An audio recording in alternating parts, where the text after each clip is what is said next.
మీ business ఏదైనా మీ ఊర్లో promotion చేయాలంటే అది సుమన్ టీవీతోనే సాధ్యం. ఇప్పుడే సంప్రదించండి. సభాధ్యక్షులు జిల్లా కాంగ్రెస్ కమిటీ అధ్యక్షులు మానాల మోహన్ రెడ్డి గారు, పెద్దలు గౌరవనీయులు సుదర్శన్ రెడ్డి గారు, గౌరవనీయులు షబీర్ అలీ గారు, పోచారం శ్రీనివాస్ రెడ్డి గారు, మంత్రివర్యులు, నాకు అత్యంత ఆప్తులు, వయసులో చిన్నవాడైన ఎప్పుడు నాకు మార్గదర్శనం ఇస్తూ ముందుకు నడిపిస్తున్న శ్రీధర్ బాబు గారు, పెద్దలు గౌరవనీయులు తుమ్మల నాగేశ్వరరావు గారు, గౌరవనీయులు మధుయాస్ గారు, పెద్దలు జీవన్ రెడ్డి గారు, గౌరవ శాసకులు భూపతి రెడ్డి గారు, లక్ష్మీకాంత్ గారు, మా మిత్రుడు అడ్లూరు లక్ష్మణ్ కుమార్ గారు, అంతర్జాతీయ క్రికెట్ రాణించి వారు వర్కింగ్ ప్రెసిడెంట్ ఉన్నటువంటి అజరుద్దీన్ గారు, ఏనుగు రవీందర్ రెడ్డి గారు, సునీల్ గారు, వినయ్ గారు, మా నగర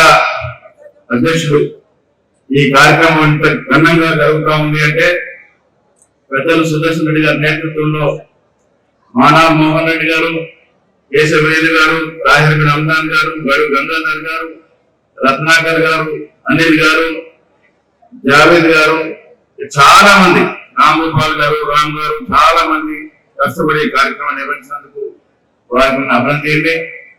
ఈ కార్యక్రమానికి వచ్చేసినట్టుగా ఏఐసిసి ప్రధాన కార్యదర్శి హెలికాప్టర్ తొందరగా వెళ్ళాలి కాబట్టి మాట్లాడిపోయినారు దీపాదాస్ మున్సీ గారు, మా కార్యదర్శి ఏఐసిసి విశ్వనాథన్ గారు, మంత్రివర్యులు కోమటిరెడ్డి వెంకటరెడ్డి గారు, సురేఖ గారు, ఓంకరెడ్డి శ్రీనివాస్ రెడ్డి గారు, అదేవిధంగా పొన్నం ప్రభాకర్ గారు, సిడబ్ల్యూ సభ్యులు ఏనుగు రుద్రరాజు గారు, చాలా మంది ఈ కార్యక్రమానికి ఇక్కడికి వచ్చేసిన సందర్భం.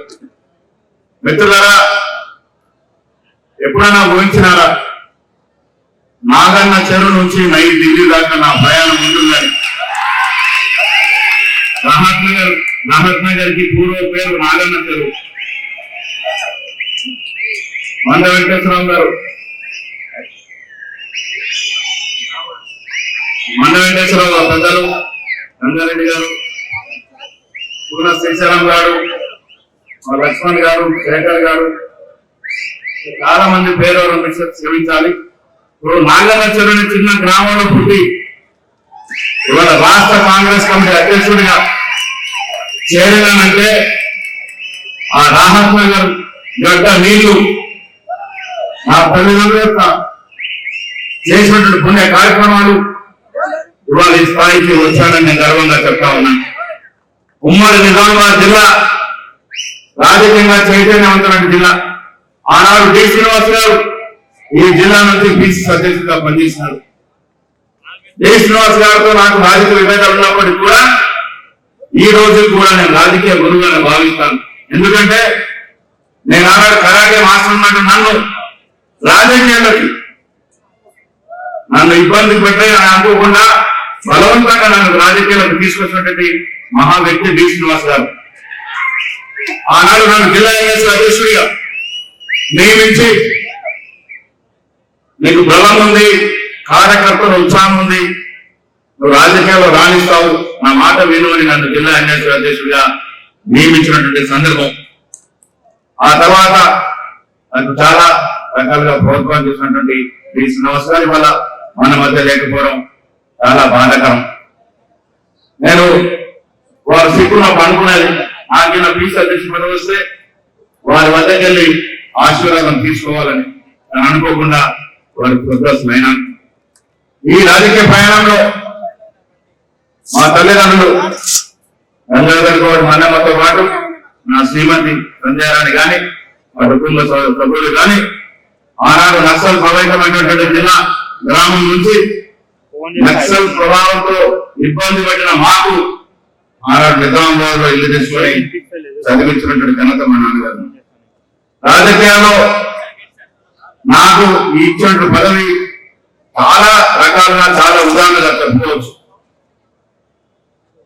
మా కుటుంబం రాజకీయ నేపథ్యం కాదు, ఒక పెద్ద వైశాఖ కుటుంబం అయినప్పటికీ కూడా ఒక ఎన్ఎస్ఐ కార్యకర్తగా రాజకీయాల్లోకి వచ్చిన వ్యక్తి రాష్ట్ర కాంగ్రెస్ కమిటీ అధ్యక్షుడు అవుతాడు అంటే అది కాంగ్రెస్ పార్టీలోనే సాధ్యమనే మాట కూడా ఈ సందర్భంగా మనవి చేస్తా ఉన్నా.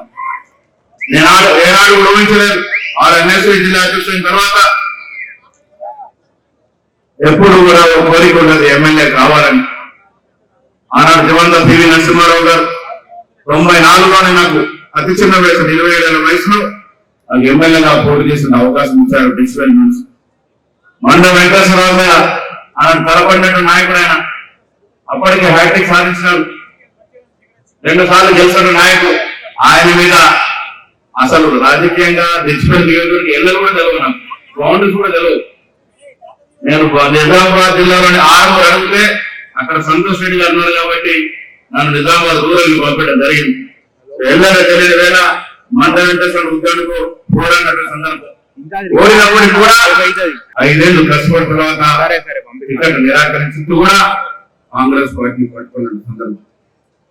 నేను ఎందుకు చెప్తానంటే రాజకీయాల్లో పని చేసుకుంటూ పోతే, వెనక్కి తిరగకుండా పని చేసుకుంటూ పోతే ఏదో ఒక రోజు పెద్దలు గుర్తిస్తారు, హైకమాండ్ గుర్తిస్తుంది, మనకు రావాల్సినటువంటి వాటా మనకి ఇస్తుంది అని చెప్పడానికి నా నియామక ఉదాహరణ అనే మాట కూడా సందర్భంగా మనం చెప్తున్నా.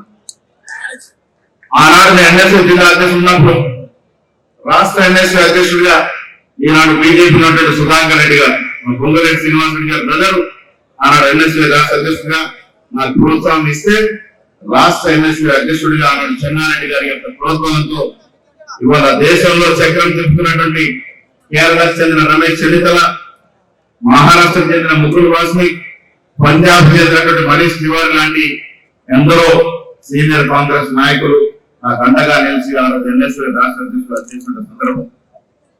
రాజకీయాల్లో ఈ 30-80 ఏళ్ల ప్రస్థానంలో చాలా అడుగుదొడుగులు, నష్టాలే ఎక్కువ చూశాను.